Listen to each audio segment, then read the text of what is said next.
नमस्कार दोस्तों, आज हम इस वीडियो में आप लोगों को इस बार के एग्ज़ाम के लिए ना समास चैप्टर का इम्पोर्टेंट ऑब्जेक्टिव क्वेश्चंस बताने वाले हैं। और दोस्तों मैं इसमें से मात्र 25 को ऐसे ऑब्जेक्टिव क्वेश्चन गेस किया हूं। अगर आप लोग याद कर ले तो एक भी क्वेश्चन बाहर से नहीं पूछेगा तो इस 25 ऑब्जेक्टिव में से ही पूछेगा। इसलिए वीडियो को पूरा देखना। मैं आपको व्याकरण के सारे इंपॉर्टेंट चैप्टर का मैं आपको ऑब्जेक्टिव क्वेश्चन इंपॉर्टेंट मैं करा दूंगा, ठीक है ना। तो बस आप लोग वीडियो देखिएगा और जो लोग पहली बार आए होंगे चैनल को सब्सक्राइब कर लेना। मात्र यहाँ पर 25 को बताएंगे, बस इतना ही आपको याद करना है, ज़्यादा नहीं याद करना है, ठीक है ना। और वीडियो को फुल वॉच करना तभी आप लोग को याद हो पाएगा, ठीक है। तो यहाँ पर बाबू आप लोगों का पहला नंबर क्वेश्चन है, राधे श्याम किस समास का उदाहरण है। तो सबसे पहले मैं आपको बता देना चाहता हूँ समास 6 प्रकार के होता है, ठीक है ना। बहुत लोग कहते हैं कि सर जी समास 7 प्रकार के होता है, लेकिन मुख्य रूप से 6 प्रकार के ही होते हैं। जो नए समास होता है ना उसका अस्तित्व नहीं देते हैं, इसलिए हम उसको ना इसके अंतर्गत नहीं लाते। अगर उसको ला देते तो 7 हो जाता है, लेकिन नए समाज को छोड़े तो 6 प्रकार के होते हैं, ठीक है ना। तो आपका राधे श्याम है ना, तो राधे श्याम में बाबू आपका हो जाएगा द्वंद्व समास। ऐसा इसलिए होगा क्योंकि राधे और श्याम यहाँ पर 2 गो है ना, तो राधे श्याम को अगर हम लोग विग्रह करते हैं तो राधे और श्याम 2 गो मिला, तो बीच में हमारा और का भी प्रयोग हो गया और बीच में योजक चिन्ह भी आ जाएगा, तो वही हमारा द्वंद्व होगा, ठीक है। दूसरा नंबर क्वेश्चन है, चरित्र चित्रण निम्नलिखित में किस समास का उदाहरण है। तो ये आपका तत्पुरुष होगा। यहाँ पर तत्पुरुष इसलिए होगा क्योंकि बीच में भले ही योजक चिन्ह का आपको योजक चिन्ह दिया है, लेकिन इसका विग्रह करेंगे तो योजक के अलावा और नहीं आएगा, इसलिए हमारा तत्पुरुष हो जाएगा। अगला क्वेश्चन, रसोई घर में जो समास है वो कौन सा है, यानी कि रसोई घर में कौन सा समास है। तो सिंपल है बाबू, यहाँ पर भी आपका होगा तत्पुरुष समास। रसोई में भी क्या है, रसोई घर में भी आपका तत्पुरुष समास हो जाएगा, ठीक है ना।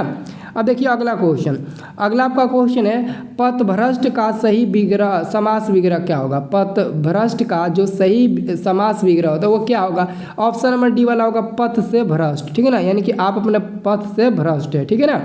अगला क्वेश्चन है, राधा कृष्ण कौन समास है। तो यहाँ पर आपको सही पता होना चाहिए, क्योंकि राधा और कृष्ण तो बीच में आपको योजक चिन्ह में दिया, माइनस जैसा दिख रहा है ना वो आपका योजक चिन्ह है, तो योजक चिन्ह भी है और इसको विग्रह करेंगे तो राधा और कृष्ण आएगा, तो और भी का प्रयोग यहाँ पर हुआ है, तो हम कह सकते हैं ये हमारा द्वंद्व समास है, यानी कि 5 का भी डी नंबर मिल जाएगा, ठीक है। अब हम लोग देखते हैं दोस्तों 6 नंबर क्वेश्चन। 6 नंबर क्वेश्चन है, त्रिफला। तो दोस्तों त्रिफला का मतलब कि यहाँ पर आपको संख्या का एक तरफ से बहुत दिख रहा होगा, त्रिफला मतलब कि 3 फल में, तो आपका होगा त्रिफला में कौन सा समास है, तत्पुरुष। इसमें भी होगा, इसका नहीं तत्पुरुष नहीं होगा, सॉरी इसमें द्विगु होगा बाबू, क्या होगा तो द्विगु होगा, ओके बी नंबर। अब अगला क्वेश्चन है, प्राप्तांक में समास कौन सा है। ये क्वेश्चन 21 में और ये क्वेश्चन 22 में लगता है 2 बार पूछा गया था, ठीक है ना। प्राप्तांक में कौन सा समास है, तो 7 का उत्तर बताना, ऑप्शन नंबर डी तत्पुरुष समास।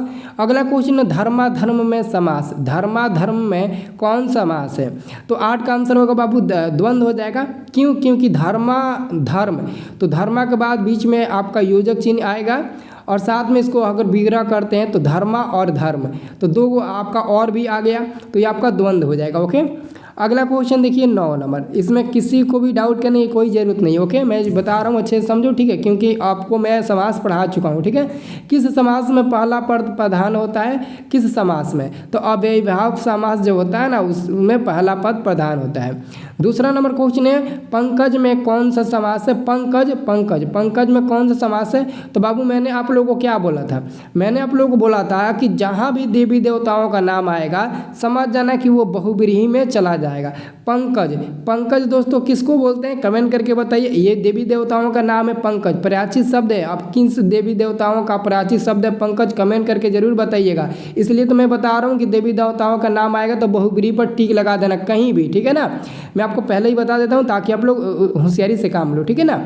अगला क्वेश्चन 11 नंबर है, प्रत्यक्ष शब्द में कौन सा समास है। प्रत्यक्ष, तो यहाँ पर दोस्तों आपका आ गया प्रत्यक्ष, तो प्रत्यक्ष में आपका हो जाएगा अव्ययीभाव समास, क्योंकि जो अव्ययीभाव समास होता है ना उसमें पहला पद प्रधान होता है, ठीक है ना। अगला क्वेश्चन, इनमें से किस शब्द में द्वंद्व नहीं है। द्वंद्व नहीं है तो देखो ऑप्शन नंबर बी को बीच में योजक चिन्ह है और इसको विग्रह करोगे ना तो राजा और रंग आ जाएगा। गंगा यमुना, यानी कि गंगा और यमुना बीच में आपका योजक चिन्ह भी है। बंधन मुक्त बंधन मुक्त आपको दिया गया है, तो क्या आप लोग बता सकते हो कि बंधन मुक्त आपका द्वंद्व है कि नहीं? न्यूनाधिक, तो न्यूनाधिक बाबू आपका द्वंद्व समास है, न्यून और अधिक, ठीक है ना। लेकिन आपका ऑप्शन नंबर जो डी है ना वो आपका द्वंद्व नहीं होगा, यानी कि आंसर आपका मिल जाएगा 12 का डी नंबर वाला। ओके, अब देखिए अगला क्वेश्चन, अगला क्वेश्चन क्या है, ये आपके एग्जाम में आ चुका है। अगला क्वेश्चन 13 नंबर है ना, तो 13 नंबर क्वेश्चन है युधिष्ठिकर में समास कौन सा है? तो 13 का आंसर मिल जाएगा ऑप्शन नंबर बहुब्रीहि समास होगा। ये भी दोस्तों देवी देवताओं का ही नाम है, ठीक है ना। अब किसका पर्यायवाची शब्द है आप लोगों को मैं बता दूंगा, ठीक है ना। यहाँ पर आपका 14 नंबर क्वेश्चन है सूर्योदय में समास कौन सा है? सूर्योदय में कौन सा समास हो जाएगा? तो आप ही लोग बताइए। सूर्योदय में यहाँ पर आपका होगा ऑप्शन नंबर डी हो जाएगा, तत्पुरुष समास होगा, ठीक है। अगला क्वेश्चन देख सकते हैं, अगला क्वेश्चन है इनमें से किस शब्द में कर्मधारय समास नहीं है? कर्मधारय किस में नहीं होता है? तो मैंने कर्मधारय के बारे में पूछा, किसमें कर्मधारय नहीं है? तो दोस्तों अगर हम लोग ध्यान से देखें ना, केवल ध्यान से, तो ऑप्शन में जो ए है ना भारतवासी, इसमें हमारा कर्मधारय समास नहीं है। बाकी सब में है परमेश्वर, महाजन, पीताम्बर, ये सब में हमारा कर्मधारय है, ठीक है ना। अगला क्वेश्चन 16 नंबर है, इस समास में पहला पद संख्यावाचक होता है वो कौन सा है? अभी दोस्तों मैंने त्रिफला में बताया था, तो त्रिफला में अपने कौन सा समास पर टिक लगाया था? द्विगु पर लगाया था ना। तो यहाँ पर आपका पहला पद जो होता है ना वो संख्यावाचक के रूप में होता है। अगला क्वेश्चन महात्मा में कौन सा समास है? तो महात्मा, तो बाबू अभी आप लोगों ने 15 नंबर क्वेश्चन क्या देखा? तो 15 नंबर क्वेश्चन में देखा कि किस में कर्मधारय नहीं है, मतलब कि बी सी डी में कर्मधारय था, ए नंबर में नहीं था। अब 17 नंबर क्वेश्चन था आपका है कि महात्मा में कौन सा समास है? तो आपको ज़्यादा इधर उधर देखने की जरूरत नहीं है, इसमें आपका कर्मधारय समास हो जाएगा, ठीक है ना, महात्मा में। अगला क्वेश्चन आपका निर्धन, निर्धन में कौन सा समास है? तो बाबू निर्धन में कौन सा समास हो जाएगा? तो 18 का उत्तर मिल जाएगा ऑप्शन नंबर बी मिल जाएगा, बहुब्रीहि समास हो जाएगा। अगला क्वेश्चन यथाशक्ति में कौन सा समास है? तो देखो यथाशक्ति को भी विग्रह करोगे ना तो यथा और शक्ति मिलेगा, लेकिन यहाँ पर योजक चिन्ह नहीं मिल पाएगा, दोनों मिलना चाहिए, इसलिए हमारा आंसर मिल जाएगा ऑप्शन नंबर बी 19 का, ठीक है ना। और 20 नंबर क्वेश्चन लौह पुरुष में कौन सा समास है? तो 20 का आपका आंसर मिल जाएगा सी नंबर कर्मधारय हो जाएगा, ठीक है।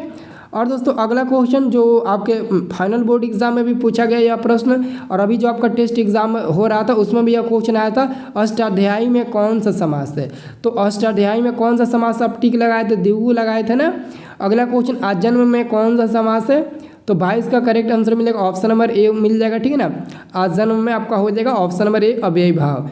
अगला है 23 नंबर जन्म मरण में कौन सा समास है? तो जन्म मरण बहुत इजी है, बीच में योजक चिन्ह है दोस्तों, माइनस जैसा दिख रहा है ना, वो योजक चिन्ह है और इसका विग्रह करने पर और का प्रयोग मिल जा रहा है। तो एक क्वेश्चन आपके लिए, बस इसका आंसर आप लोग कमेंट करके बता दीजिए। मैं वादा करता हूँ अभी मैं आपको सारे व्याकरण के इंपॉर्टेंट चैप्टर का ऑब्जेक्टिव क्वेश्चन कंप्लीट करवा दूंगा, और देख लेना अगर इससे एक भी बाहर पूछेगा ना तो ऑलरेडी दोस्तों आप लोग मेरे साथ हमेशा के लिए जुड़े हुए हो, तो आप लोग हमसे पूछ सकते हो, बस एक बार अच्छे से याद करना, ना पूछे उसका जिम्मेदारी मेरा है, ठीक है ना।